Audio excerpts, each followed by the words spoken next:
नमस्कार मित्रांनो, लग्नानंतर होईलच प्रेम या मालिकेच्या आजच्या भागामध्ये मी तुम्हा सर्वांचे अगदी मनपूर्वक स्वागत करते। आजच्या भागामध्ये आपल्याला पाहायला मिळतं नंदिनी जीवाला म्हणते, जीवा तुम्ही इथे राहू शकत नाही। तर आता जीवा म्हणतो, प्रसन्न होत माते प्रसन्न हो। तर आता नंदिनी म्हणते, जीवा तुमचं काय चाललंय?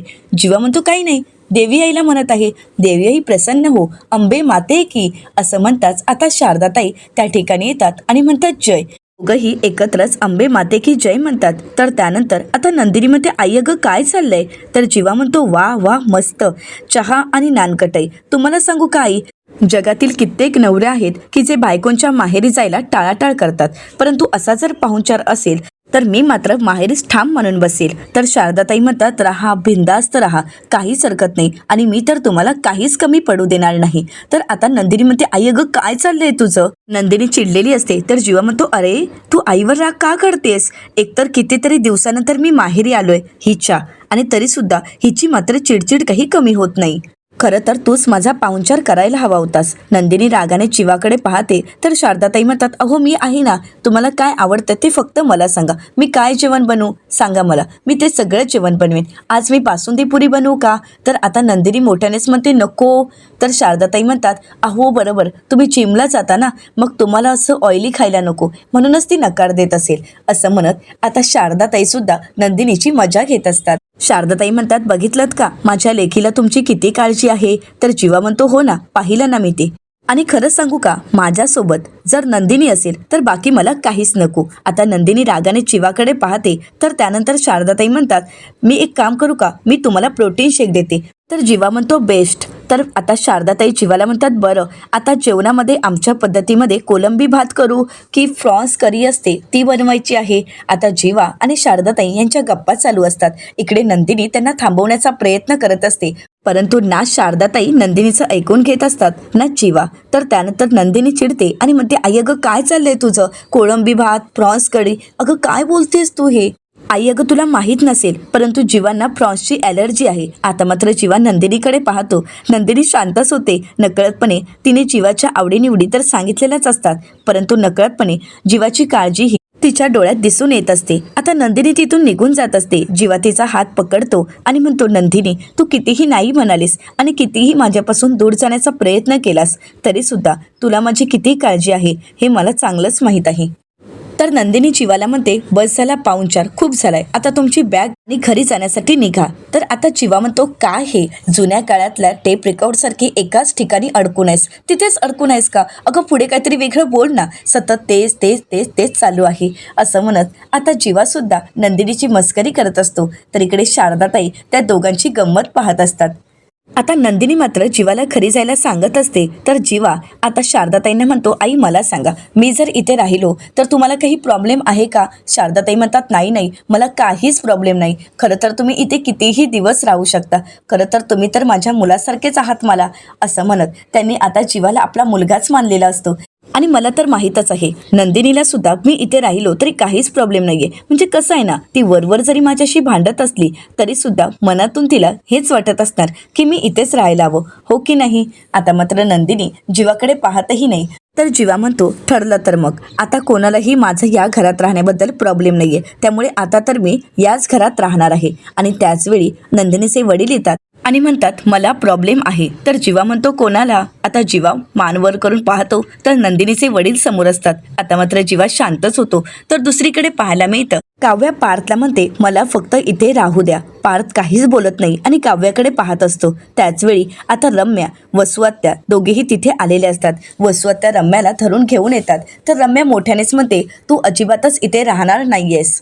आता हे ऐकल्यानंतर काव्या टाळ्या वाजवतच त्यांच्याकडे जाते। काव्या त्यांची मजा घेण्यासाठी जाते। हे पाहून मानिनीताई आणि विक्रम हसू लागतात। काव्या टाळ्या वाजवत म्हणते, या या, कोण आलंय ते तरी बघा, देशमुखांच्या घरची बिघडलेली सिरेमन कॉपी, आणि या आहेत देशमुखांच्या घरी काळी मांजर। आत्याबाई, आत्ता खरी मजा येणार। असं म्हणत काव्या दोघींच्याही खांद्यावर हात ठेवते। दोघेही काव्याचे हात बाजूला करतात। तर काव्या म्हणते, कसं असतं ना, लव्ह स्टोरीमध्ये जोपर्यंत व्हिलनची एंट्री होत नाही तोपर्यंत हिरो हिरोईनच्या रोमांसला काही अर्थच उरत नाही ना। असं म्हणत नकळतच काव्या जरा रम्याला धक्काच देते। आता रम्याचा अगोदरच पाय मोडलेला असतो, त्यामध्ये ती पुन्हा एकदा तोल जाऊन पडणार। तर वसुआत्या तिला सावरतात आणि म्हणतात रम्या अगं हळू. तर त्यानंतर रम्या पुन्हा एकदा काव्याच्या अंगावर धावून जाते आणि म्हणते ते काही असलं तरी सुद्धा तू इथे राहणार नाहीयेस. आता काव्या रम्याला प्रत्युत्तर देत म्हणते रम्या लांब राहायचं, कीप सेफ डिस्टन्स रम्या, असं म्हणत आता काव्या रम्याकडे पाहते. रम्याचा चांगला चळफळाट होत असतो, तिची चिडचिड होत असते. तर काव्या रम्याला म्हणते बुरी नजर वाले तेरा मुंह काला, आई बाबा का आशीर्वाद भूल न जाए. आता मात्र रम्या आणि वसुआत्यांना काहीच कळत नसतं. वसुआत्या आणि रम्या एकत्रच म्हणतात काय.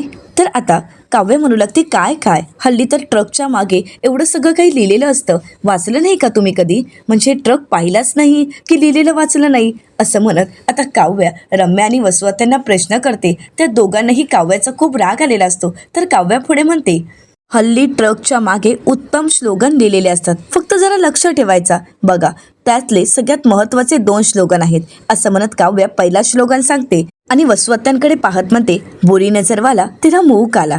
आता वसुआत्या रागानेच काव्याकडे पाहतात. तर काव्या पुढे रम्याकडे पाहत म्हणते आणि हो सगळ्यात महत्त्वाचं कीप डिस्टन्स, असं म्हणत आता काव्या पुढे रम्याला म्हणते रम्या अगं थोडी माझ्यापासून दूरच राहा, कारण काय आहे सांग, तू पुढे येशील मग मी पुढे येणार, तू बोट दाखवत मला धमकी देण्याचा प्रयत्न करणार, मग मी तुझा हात पिरगळणार, मग तुझा हात दुखणार, कशाला उगाच हे सगळं काही, नको ना उगाच, तुलाही त्रास नको मलाही त्रास नको, नको ना उगाच, असं म्हणत आता काव्या हसतच रम्याची चांगलीच चिरवते. तिने केलेली सगळी कारस्थानं आता तिच्यावरच उलटवत असते. आता काव्या मानिनीताई आणि विक्रम यांच्याकडे येते. त्या दोघांच्याही गळ्यात हात टाकत म्हणते आणि सगळ्यात महत्त्वाचं म्हणजे या दोन्ही आईबाबांचे आशीर्वाद माझ्यासोबत तर आहेच, आणि अहो तुम्ही धनी, भूल न जाना, आपलं हे नातं या एका जन्मापुरतं नाही तर पुढच्या 7 जन्मांसाठी आहे. 7ही जन्म मी तुम्हाला माझ्या सोबतच ठेवणार आहे. काही झालं तरी आपलं नातं मी तुटू देणार नाही. आता पार्थ काही बोलण्याचा प्रयत्न करणार, परंतु त्याचवेळी काव्यामध्ये हे बघा पावसात बंद पडलेल्या गाडीची शपथ. तर त्यानंतर पुढे काव्या आठवण करून देत म्हणते आपल्या दोघांनी एकत्र मिळून खाल्लेल्या रेड वेल्वेट पेस्ट्रीची शपथ, आणि हो सगळ्यात महत्त्वाचं म्हणजे तुमच्या बंद न होणाऱ्या सुटकेसची शपथ. आता आणि असं म्हणताच काव्या पार्थकडे पाहू लागते. तर पार्थला ते सर्व क्षण आठवतात ज्यावेळी काव्याने आणि त्याने एकत्र बसून काव्याची फेवरेट पेस्ट्री खाल्लेली असते. तर त्यानंतर ज्यावेळी ते फिरण्यासाठी बाहेर जात असतात त्यावेळी पार्थने एवढं काही सुटकेसमध्ये भरलेलं असतं की ती सुटकेस बंदही होत नसते. तर त्यानंतर आता काव्या पुढे म्हणते आपल्या मूव्ही नाईटची सुद्धा शपथ.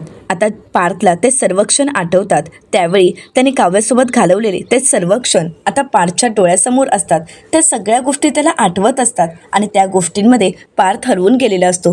पार्थला आठवतं की नकळतपणे का होईना परंतु त्यांच्या नात्याची एक सुरुवात झालेली असते. आणि हे सगळं काही रम्याच्या समोर बोलताच रम्याला मात्र खूप राग येत असतो, तिची चिडचिड होत असते. तर काव्या पुढे पार्थला म्हणते पार्थ प्लीज मला इथे राहू द्या, हवं तर आपल्या रूममध्ये बी येत नाही, खरं तर तुमच्या रूममध्ये येत नाही, मी हवं तर गेस्ट रूममध्ये राहते, परंतु प्लीज मला इथे राहण्याची परवानगी द्या. आता हे ऐकल्यानंतर रम्या खूप चिडलेली असते. रम्या काही बोलण्याचा प्रयत्न करणार परंतु वसुआत्या तिला शांत करतात.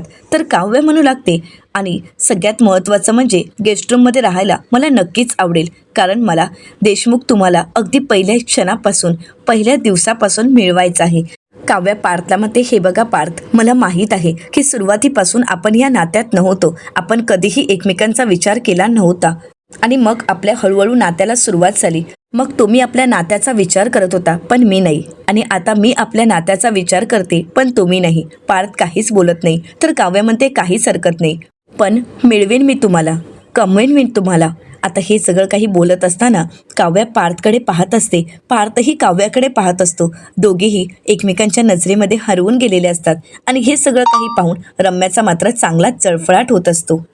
तर काव्या पार्थला म्हणते खऱ्या प्रेमासाठी देवसुद्धा झुकतो आणि तुम्ही तर माणूस आहात, माझा माणूस. आणि आता ही काव्या तिचं प्रेम मिळवण्यासाठी काय टोक गाठते हे तुम्हाला लवकरच कळणार आहे. तिचं प्रेम ती मिळवण्यासाठी काही करू शकते हे तुम्हाला लवकरच कळेल. पार्थ फक्त काव्याकडे पाहत असतो. तर काव्या पुढे पार्थला म्हणते देशमुख ही जर रेस असेल तर शेवटच्या श्वासापर्यंत मी धावायला तयार आहे, आणि ही जर रेसिपी असेल तर स्वतःला झोकून देऊन मी माझा अख्खा जीव त्यामध्ये ओतेन. असं म्हणत काव्या आपल्या नात्यासाठी काहीही करू शकते हे ती पार्थला समजावून सांगण्याचा, दाखवून देण्याचा प्रयत्न करत असते. तर काव्या पुढे पार्थला म्हणते जर ही गोष्ट असेल तर त्यातला एक एक शब्द जगेन मी, त्यातला एक एक शब्द अनुभवेन मी. आता काव्य आणि पार्थ एकमेकांकडे पाहत असतात. दोघेही एकमेकांमध्ये हरवून गेलेले असतात आणि हे सगळं काही वसू आत्या आणि रम्या पाहतात. तेव्हा मात्र त्यांचा चांगला चळफळाट होत असतो. तर आता पार्थ मात्र तिथून निघून जातो. पार्थ निघून जाताच रम्या आणि वसू आत्यांना आनंद होतो. तर इकडे काव्याने जी काही एंट्री केलेली असते त्याबद्दल विक्रम आणि मानिनीताई काव्याचं कौतुक करतात आणि अभिमानानेच तिची पाठ थोपटत तिला शाबासकीही देतात. तर मानिनीताई म्हणतात, ते काही असो काव्य, पण तू आता घराबाहेर जायचं आहे. तर काव्य म्हणते, काय? तर आता मानिनीताई म्हणतात, हो, मी म्हणाले ना की तू घराबाहेर जायचं, आणि तेही आत्ता. आता हे ऐकल्यानंतर वसू आत्या आणि रम्या यांना मात्र आनंद झालेला असतो. काव्याला मात्र काहीच कळत नाही. विक्रम म्हणतात, मानिनी, अगं तू काय बोलतेस हे? आता मानिनीताई विक्रम यांचं ऐकून न घेता लगेच काव्याला घराबाहेर काढण्यासाठी तिचा हात पकडतात आणि तिला घराबाहेर घेऊन येतात. आता हे सगळं काही दृश्य पाहून रम्या आणि वसू आत्या यांचा चेहरा मात्र चांगलाच खुललेला असतो. तर दुसरीकडे नंदिनीचे वडील घरी आलेले असतात. तर त्याचवेळी जीवा उभा राहतो आणि म्हणतो, सासरे बुवा तुम्ही? तर आता नंदिनीचे वडील जीवाला म्हणतात, तू माझ्या मुलीचं आयुष्य उद्ध्वस्त केलंयस आणि आता मी तुला जिवंत सोडणार नाही. आता नंदिनीच्या वडिलांचे हे शब्द ऐकून जीवाला धक्काच बसतो. तर नंदिनीचे वडील नंदिनीला म्हणतात, नंदिनी जा, रायफल घेऊन ये. आता मात्र जीवा पूर्णपणे घाबरून गेलेला असतो. नंदिनी जाऊन रायफल घेऊन येते, आपल्या वडिलांच्या हातात देते. आता नंदिनीचे वडील जीवावर नेम धरत त्यावर गोळी झाडतात. जीवा मात्र खाली कोसळतो. खरं तर जीवा खुर्चीवर बसलेला असतो. शारदाताई जीवाला विचारतात, जीवा अरे काय झाले? जीवाने छातीकडे हात पकडलेला असतो आणि जीवा घाबरून गेलेला असतो. जीवाचं हे स्वप्न असतं, परंतु जीवा एवढा घाबरलेला असतो की त्याला असं वाटत असतं की हे स्वप्न नव्हतं, तर हे खरोखरच घडलेलं होतं. आणि म्हणूनच तो आता नंदिनीच्या वडिलांकडे पाहू लागतो. तर नंदिनीचे वडील जीवाला विचारतात, तू इथे काय करतोयस? तर जीवा म्हणतो, नमस्कार करतो. असं म्हणत जीवा घाबरतच त्यांच्या समोर जातो. त्यांच्यासमोर हात जोडतो आणि खाली वाकून नमस्कार करणार. परंतु त्याचवेळी आता नंदिनीचे वडील जीवाला आशीर्वाद न देता त्याला ढकलून देतात. जीवा खाली पडतो आणि ते पाहून नंदिनीला धक्काच बसतो. शारदाताई नंदिनीच्या वडिलांना म्हणतात, अहो तुम्ही हे काय करताय? जीवा आपल्या घरचा जावई आहे आणि त्याच्याशी असं का वागते तुम्ही? आता शारदाताई जीवाला सावरतात, त्याला बसवतात आणि नंदिनीच्या वडिलांना म्हणतात, अहो काय चाललंय तुमचं? तर नंदिनीचे वडील म्हणतात, शारदा अगं तुझं काय चाललंय? तू कोणाला आधार देतेस, कोणाला आसरा देतेस, हे तुझं तुला तरी कळतंय का? आता जीवा सुद्धा घाबरतो आणि लगेच उभा राहतो. तर जीवाला नंदिनीचे वडील म्हणतात, तू का बसलायस इथे? तर जीवा म्हणतो, तेच ना, मी यांना तेच म्हणत होतो, उगाच का बसायचं? असं म्हणत जीवा उभा राहतो. तर त्यानंतर आता जीवा नंदिनीच्या वडिलांना म्हणतो, पण तुमची आशीर्वाद देण्याची स्टाईल आवडली हा सासरे बुवा. तर नंदिनीचे वडील जीवावर चिडतात आणि म्हणतात, मी तुझा सासरा वगैरे कोणीही नाहीये, त्यामुळे प्लीज यापुढे तू मला सासरे बुवा असं म्हणायचं नाही. आता मात्र जीवा शांतच होतो. तर शारदाताई म्हणू लागतात, अहो असं का बोलताय तुम्ही? जीवा आपला जावई आहे. तर विक्रम म्हणतात, नाही, तो आपला कोणीही नाही. त्याचा आणि या घराचा, या घरातील माणसांचा काहीही संबंध नाही. तो आपल्या नंदिनीचाही कोणीही लागत नाही. आता हे ऐकल्यानंतर नंदिनी, शारदाताई आणि जीवा या तिघांनाही धक्का बसतो. नंदिनीचे वडील खूप चिडलेले असतात. तर जीवा म्हणतो, असं कसं बोलाल तुम्ही? असं बोलूच शकत नाही, कारण कायद्याने अजूनही नंदिनी माझी बायको आहे. असं म्हणत जीवा नंदिनीचा हात पकडतो. तर नंदिनी जीवाचा हात सोडते आणि म्हणते, हात सोडा माझा. तर त्यानंतर नंदिनीचे वडील जीवाला म्हणतात, ती तुला नवरा मानत नाही आणि म्हणूनच या नात्याला काहीही अर्थ नाही. त्यामुळे प्लीज माझ्या मुलीपासून दूरच राहायचं आहे. तर जीवा नंदिनीला म्हणतो, बाबा असं कसं म्हणू शकतात? सांगा नंदिनी, तुमचं माझ्यावर प्रेम आहे ना? तुम्ही मला नवरा मानताना मला तुमच्या तोंडून ऐकायचं आहे की आपलं नातं तुम्ही मानता की नाही? आता मात्र नंदिनी म्हणते, प्लीज मला काहीच बोलायचं नाही, तुम्ही प्लीज इथून निघा. तर जीवा म्हणतो, नंदिनी मी जाण्यासाठी इथे आलोच नाहीये, तर तुला जिंकण्यासाठी आलो आहे. आणि त्यामुळे आता तुझ्या बाबांनी मला मारू देत किंवा हाताला धरून घराबाहेर काढू देत, परंतु मी कुठेही जाणार नाही. जोपर्यंत मी माझं प्रेम कबूल करणार नाही आणि तू माझं प्रेम मान्य करणार नाही, तोपर्यंत हा जन्मीजय देशमुख कुठेही जाणार नाही. तर नंदिनीचे वडील म्हणतात, तू असं ऐकणार नाहीस, तुला आता एक वेगळाच पर्याय निवडावा लागेल. मी आत्ताच पोलिसांना फोन करतो आणि आत्ताच तुला लॉकअपमध्ये टाकायला सांगतो. तर शारदाताई प्रश्न करत म्हणतात, अहो पण कुठल्या आरोपाखाली? तर त्याचवेळी जीवा हसतो आणि म्हणतो, पॉईंट टू नोटेड मिलॉर्ड, कारण मी कोणताही गुन्हा केलाच नाही, तर तुम्ही मला कुठल्या आरोपाखाली पोलिसांच्या ताब्यात देणार आहात? तर जीवा म्हणतो, अगदी खरं आहे, कायद्याने नंदिनी अजूनही माझी बायको आहेत आणि सर्वात महत्त्वाचं म्हणजे कायद्याने जर बायकोच्या माहेरी यायचं असेल तर तो कुठलाही गुन्हा नाही. आजकाल तर घरजावई होण्याचं ट्रेंडसुद्धा आलं आहे. अगदीच सरकार मान्य आहे आणि म्हणूनच जर आपल्या बायकोला मिळवायचं असेल तर तिच्या माहेरी जाणं हा कुठलाही गुन्हा नाही आणि म्हणूनच माझ्या बायकोला मिळवण्यासाठी मी या घरात राहायचं ठरवलेलं आहे. आता जीवा नंदिनीच्या वडिलांना म्हणतो, तुमच्या मनात आणि तुमच्या घरात मला थोडीशी जागा हवी आहे. मी हात जोडून रिक्वेस्ट करतो की प्लीज मला या घरात राहायची परवानगी द्या माझ्या बायकोसाठी.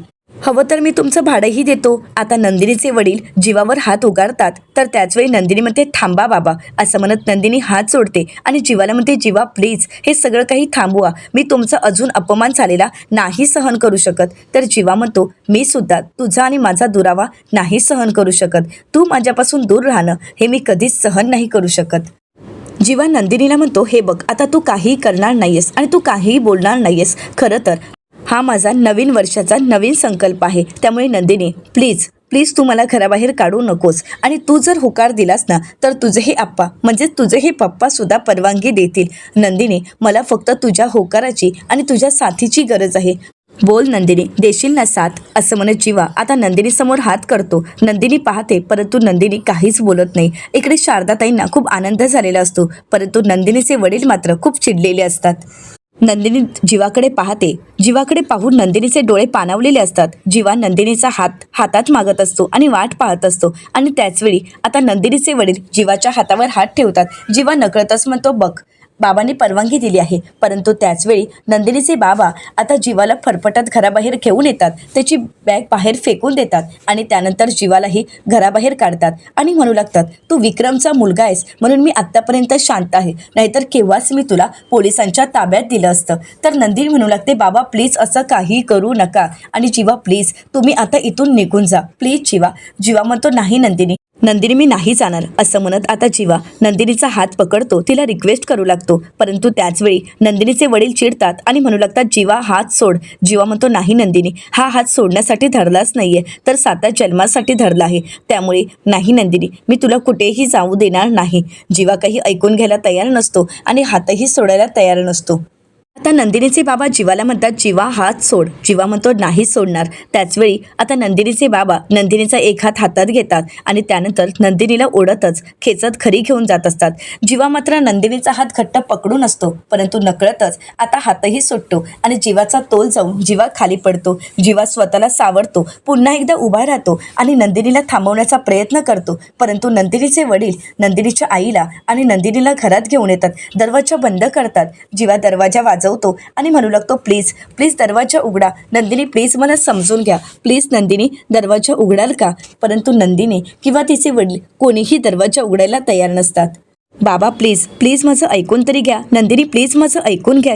असं म्हणत जीवा ओरडत असतो परंतु कोणीही जीवाला घरात घेण्यासाठी दरवाजाही उघडत नसतं. तर दुसरीकडे पाहायला मिळतं, मानिनीताईंनी काव्याला घराबाहेर का काढलेलं असतं हे आपल्याला पाहायला मिळतं. कारण काव्या म्हणजेच मानिनीताईंच्या मोठ्या सुनबाई घरची लक्ष्मी परत आलेली असते आणि म्हणूनच त्यांना तिचं औक्षण करून भाकर तुकडा ओवाळून आत घ्यायचं असतं आणि तिचं स्वागत करायचं असतं. आता आशाताई औक्षणाचं ताट घेऊन येतात. तर त्यानंतर मानिनीताई काव्याकडे पाहतात आणि म्हणतात, गंमत केली थोडी, आणि अभिमानानेच तिच्याकडे पाहत तिचं औक्षण करतात आणि तिच्यावरून भाकर तुकडा ओवाळून टाकतात. आणि हे सगळं काही इकडे वसुआत्या आणि रम्या पाहत असतात. त्या दोघींचाही चांगला चळफळाट होत असतो.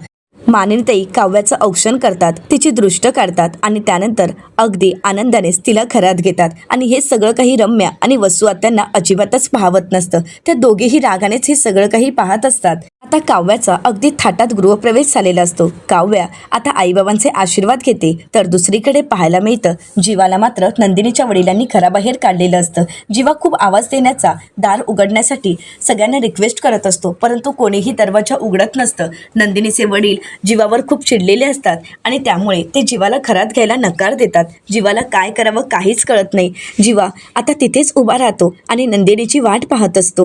जीवा आपली बॅग हातात घेतो आणि म्हणू लागतो, नंदिनीच्या बाबांनी मला घराबाहेर काढलं आहे. काय करू, कसं समजावू मी त्यांना, कसं मी माझ्या नंदिनीला मिळवू, मला काय करावं काहीच कळत नाही. आणि त्याचवेळी आता जीवासारखीच दिसणारी व्यक्ती म्हणजे जीवाचं मन जीवासमोर येतं आणि म्हणतं, मी सांगू का. तर जीवा म्हणतो, तू. आता जीवा त्याच्याकडे पाहू लागतो तर दुसरीकडे पाहायला मिळतं रम्या रागानेच तिच्या रूममध्ये येते. तिला हे सगळं काही पाहून खूप त्रास होत असतो, तिला राग येत असतो, कारण जे काही होत असतं ते सगळं काही तिच्या मनाविरुद्ध होत असतं. एवढे सगळे प्रयत्न करूनही शेवटी काव्या खरी आली हे रम्याला अजिबातच पटलेलं नसतं. आता रम्या रागाने सगळ्या वस्तूंची आदळआपट करत असते, सगळ्या वस्तू अस्ताव्यस्ता फेकत असते. वसुआत्या रम्याला थांबवतात आणि म्हणतात, रम्या अगं तू काय करतेस? रम्या म्हणते, आई अगं गप्प बस. असं म्हणत आता रम्या सगळ्या वस्तू इकडे तिकडे पसरून टाकते. वसुआत्या रम्याचा हात पकडतात आणि म्हणतात, रम्या शांत हो. वसुआत्या रम्याला म्हणतात, हे सगळं करून काय होणार आहे? काही उपयोग होणार आहे का रम्या? रम्या म्हणते, मग मी काय करू सांग ना. अगं एवढे प्रयत्न केले तरी सुद्धा ती काव्या या घरात शिरलीच ना. आता सर्वच जण अगदी काव्याच्या पाठीशी उभे आहेत. आता पार्थची ती गोड गोड बोलेल आणि त्यानंतर घरातील संपूर्ण देशमुख कुटुंब तिला मदत करेल आणि शेवटी पार्थ तिचा होईल. म्हणजे आई, हा पार्थ माझा कधी होणारच नाहीये का? अगं अशाने पार्थ माझा कसा होईल? असं म्हणत रम्या खूप रडत असते. वसुआत्या रम्याला शांत करतात आणि म्हणतात, रम्या प्लीज तू शांत हो, तू स्वतःला सावर.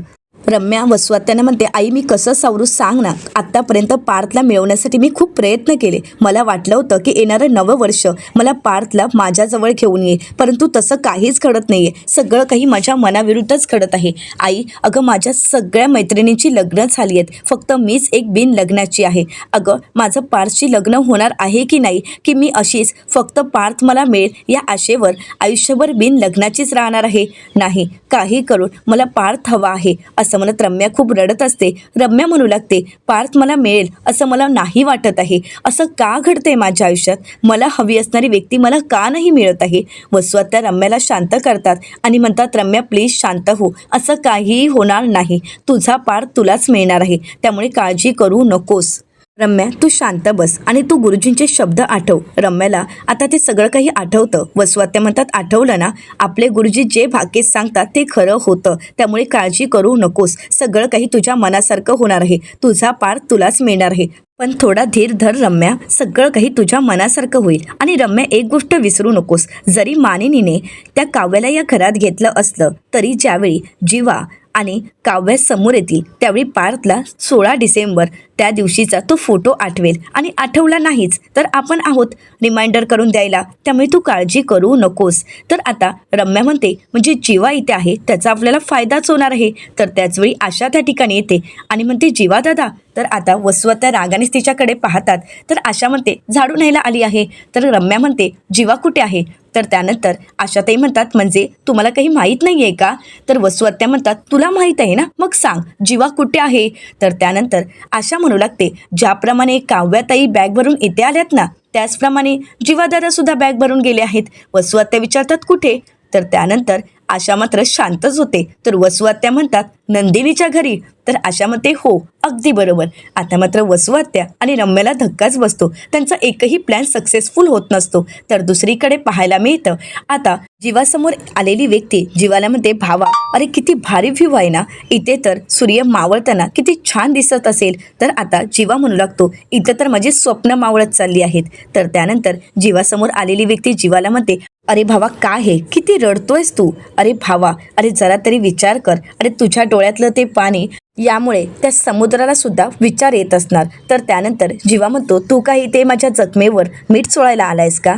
तुला जर समुद्राचा व्ह्यू आवडलाय ना, मग जा बीचवर, तिथे जा, पाणीपुरी खा, तुला हवंय ते सगळं काही खा आणि त्यानंतर रिक्षाचा मीटर डाऊन करून घरी निघून जा.